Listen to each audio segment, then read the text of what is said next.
आज का जो हमारा विषय है वो इस पर है कि प्रेम के आज हम दो पहलू उठाएंगे। देखिए, प्रेम की व्याख्या हम नहीं कर सकते, हम कभी भी नहीं बता सकते, क्योंकि प्रेम करने का भाव है ही नहीं। प्रेम तो होने का भाव है। प्रेम तो हो ही जाता है, और जब होता है तब पता भी नहीं चलता। तो प्रेम कोई भी कर नहीं सकता। इस संसार में कोई भी ऐसा नहीं बोल सकते कि मैं उससे बहुत प्रेम करता हूँ, क्योंकि प्रेम क्रिया का भाव नहीं है, प्रेम कर्म नहीं है। प्रेम तो कर्म है, प्रेम तो प्रार्थना है, प्रेम तो पूजनीय है, प्रेम तो प्रार्थना है, प्रेम ही परमात्मा है। प्रेम परमात्मा को प्राप्त करने की प्रथम सीढ़ी है। तो हम जब सदगुरु कबीर साहब एक दरख्त पे बैठी हुई चिड़िया से प्रेम के बारे में पूछ रहे थे, उन्हें प्रेम समझा रहे थे, तो इस वार्तालाप पे आज हम विषय को कंप्लीट करेंगे। तो सत्संग को शुरू करने से पहले हम बंदगी करते हैं।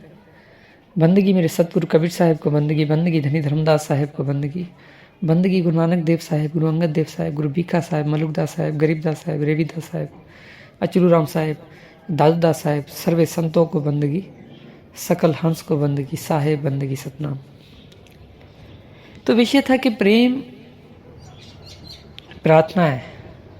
प्रेम परमात्मा को प्राप्त करने की प्रथम सीढ़ी है, और इस संसार में कोई भी नहीं है जो ये कहे कि मैं बहुत प्रेम करता हूँ किसी से भी, फिर वो किसी के तन से हो, किसी के मन से हो, या किसी की आत्मा से हो, या परमात्मा से हो। अगर वो ऐसा बोल रहा है तो वो उसका मोह है, क्योंकि प्रेम करने का भाव है ही नहीं। प्रेम तो होना है। हम प्रेम ही हो सकते हैं, या ऐसा बोल सकते हैं, या हम बोल सकते हैं कि मुझे प्रेम हो गया, मुझे समझ में नहीं आ रहा कैसे हो गया।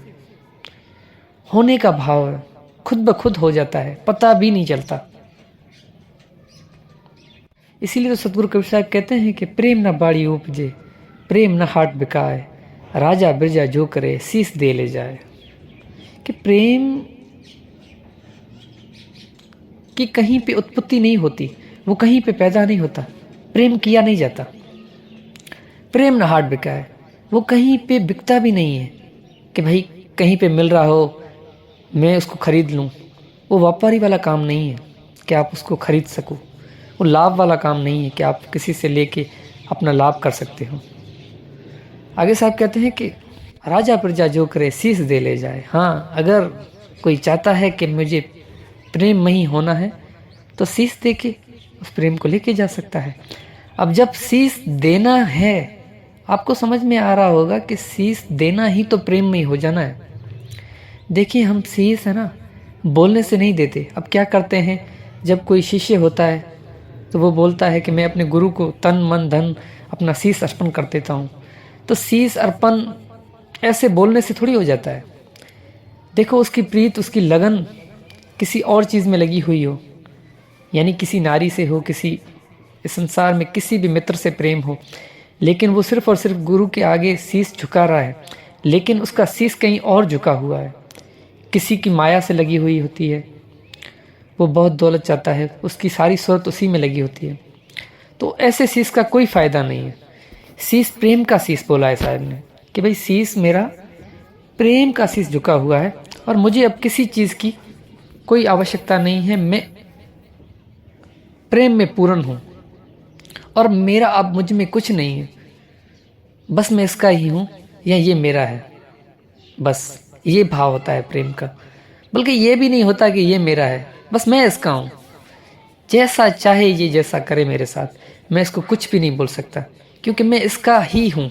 ये भाव होता है। एक समय क्या हुआ, सदगुरु कबीर साहब सत्संग करते रहते थे, तो साहब कहीं से रास्ते में जा रहे थे, उस नगर में देखा कि एक दरख्त था और दरख्त को आग लगी हुई थी। साहब ने देखा कि वहाँ पे आग लग रही है और वहाँ पे पक्षी बैठे हुए हैं। तो साहब ने देखा कि ऐसा कैसे हो सकता है, इस दरख्त में आग लग गई है। तो साहब ने उन ताली बजाई जैसे ये पक्षी उड़ जाएं यहाँ से, लेकिन वो नहीं उड़ रहे थे। तो साहब ने उनसे पूछा कि आप यहाँ पे क्यों बैठे हो, इस वृक्ष को आग लग गई है, अब आप भाग क्यों नहीं रहे हो, आप उठो और भाग जाओ यहाँ से, नहीं तो आप जल जाओगे।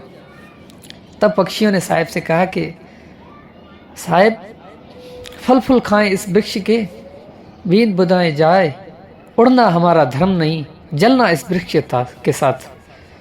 साहब को उन पक्षियों ने कहा कि साहब कि इसी दरख्त के हमने फल फ्रूट खाए हैं, सारी ज़िंदगी इसी पे हमने गंद किया है, जो गंद कचरा किया है, ठीक है। अब अगर हम यहाँ से उड़ें तो ये हमारा धर्म नहीं है। लोगों को धर्म ही समझ में नहीं आता। धर्म, प्रेम को ही तो धर्म कहा जाता है, और कोई चीज़ धर्म थोड़ी है। प्रेम ही आपका धर्म है।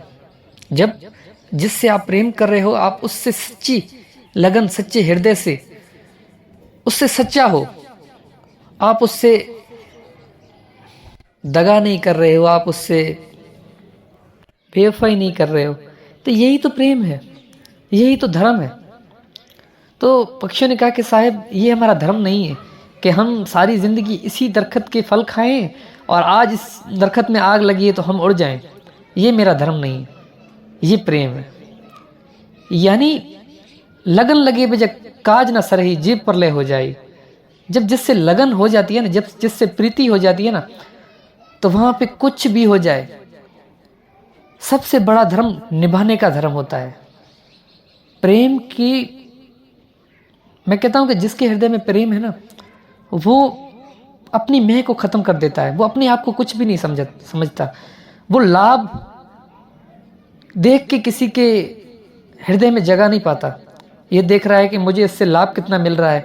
अगर हम लाभ देख रहे हैं तो हम उससे प्रेम कर ही नहीं रहे हैं। और देखें, अगर हम किसी की सुंदरता देख रहे हैं, यार ये बहुत सुंदर है, ये बहुत प्यारा है, अगर उसकी सुंदरता ख़त्म हो जाए तो आपका प्रेम भी ख़त्म हो जाएगा। यानी कि आप उससे प्रेम नहीं कर रहे थे, उसकी सुंदरता से कर रहे थे। वो सुंदर था तो इस कारण से प्रेम कर रहे थे। तो मैंने प्रथम ही बता दिया इसी सत्संग में कि प्रेम अकारण है। जहाँ पे भी कारण आ जाता है वो प्रेम हो ही नहीं सकता। तो साहब को उन पंछियों ने कहा कि साहब इसी जो है दरख्त से हमने फल फ्रूट खाएं और अभी हम इससे उड़ जाएं, ये हमारा धर्म नहीं। तो ये भाव होता है प्रेम का। मौलाना रूमी का भी एक कोट है, उन्होंने भी कहा था, उनका एक, उनकी जो किताब है उनमें वो लिखा हुआ था कि एक प्रेमी था और एक प्रेमिका थी। वो एक दूसरे से बहुत प्रेम करते थे, लेकिन कहते हैं ना कि किसी कारण से अगर वो जुदा हो जाते हैं, कोई भी कारण हो, तो फिर उनसे मिलन नहीं होता। तो बहुत समय हो गया था, तो प्रेमी को बहुत याद सता रही थी। तो उसने कहा कि मुझे आज अपने प्रेमिका से मिलना है। तो वो जैसे वहाँ पे गया अपने प्रेमिका से मिलने, तो जैसे दरवाज़ा खटखटाया तो वहाँ से आवाज़ आई, अंदर से कौन? तो बाहर जो प्रेमी था उसने कहा कि मैं हूँ तुम्हारा प्रेमी, जो भी उसका नाम था। उसने बोला कि मैं हूँ। तो अंदर से प्रेमिका ने बोला कि यहाँ पे मैं के लिए कोई जगह नहीं है। तो उस बंदे को बात समझ में नहीं आई। उसने बार बार बोला कि मैं हूँ तुम्हारा प्रेमी, मैं हूँ तुम्हारा प्रेमी, लेकिन उसने बस एक ही जवाब बोला कि यहाँ पे मैं के लिए कोई जगह नहीं है। तब वहाँ से वो गया और बहुत भटका, बहुत लोगों से पूछा, लेकिन किसी ने भी उसको इस सवाल का जवाब नहीं दिया कि ये क्या बोल रही थी मेरी प्रेमिका। मैं उससे बहुत प्रेम करता हूँ, वो मुझे ऐसा क्यों बोल रही थी? मेरे लिए उसके पास जगह नहीं है, ऐसा कैसे हो सकता है? वो तो मुझसे बहुत प्रेम करती थी, अब वो ऐसे कैसे बदल सकती है? तो इस ढूंढते ढूंढते किसी परम गुरु के पास पहुंचा, सच्चे सदगुरु के पास पहुंचा और उसको बोला कि साहब ये मैंने देखा है और मैंने जाके पूछा उससे तो कि मैं हूँ तुम्हारा प्रेमी। तो वो गुरु हंसने लगा और कहा कि एक साइड बोल रहे हो कि मैं तुमसे प्रेम करता हूँ और दूसरे साइड बोल रहे हो कि मैं हूँ तुम्हारा प्रेमी। अभी तक प्रेम करते हुए भी तुम्हारे मैं खत्म नहीं हुई, अभी भी तुम मैं में हो, यानी तुम दो ही की बात कर रहे हो, यानी तुम्हें अभी भी दो नजर आ रहे हैं, है ना। कहते हैं कि रांझा रांझा कर दी नी में आपे रांझा होई, मैं आपे रांझा होई मैनू हीर ना आखो कोई। ये उसने गुरु ने समझाया।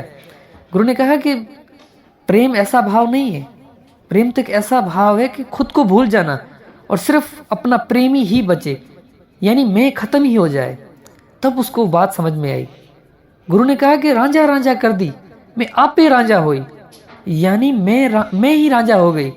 मैं उससे इतना प्रेम करती हूँ कि मुझ में वो ही समा गया है और मैं ही वो हूँ और वो ही मैं हूँ, और हम दोनों में कोई भी अंतर नहीं है।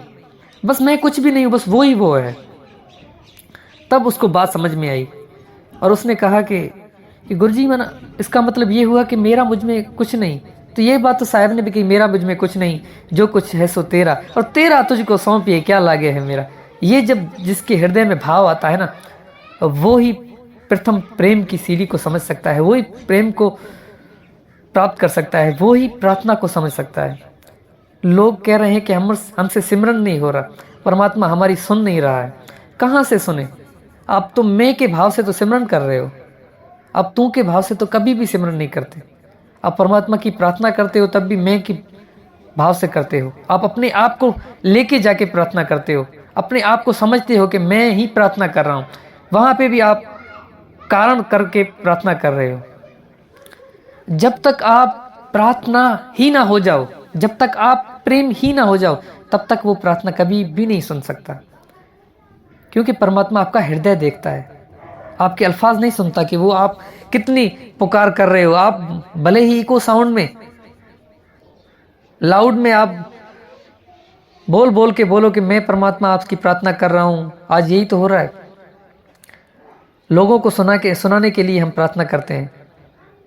अगर परमात्मा के से हमारी सच्ची प्रीति है ना, हमें किसी चीज़ की आवश्यकता ही नहीं होगी, हमें हमारे अल्फाजों की भी नहीं होगी। इसीलिए तो गुरु नानक साहब ने बोला है, बिन बोले या सब कुछ जानदा, किस आज आगे कीजिए अरदास। कि वो परमात्मा तो हमारे कहने से पहले भी वो हर चीज़ समझ जाता है। तो मैं किससे प्रार्थना करूं, मैं किसका सिमरन करूं? मुझे सिमरन की क्यों आवश्यकता हो? मुझे किसी सिमरन की कोई आवश्यकता नहीं है। तो ये भाव होता है, और जिसकी ये भाव है, जिसकी ये दृष्टि है, वो ही उस परम सत्य को, उस परमात्मा को अनुभव कर सकता है। तो हमारा विषय यहीं पे हम आज ख़त्म करते हैं। अगली सत्संग हम बहुत ही जल्द करेंगे। आज के लिए बस इतना ही। साहे बंदगी सतनाम।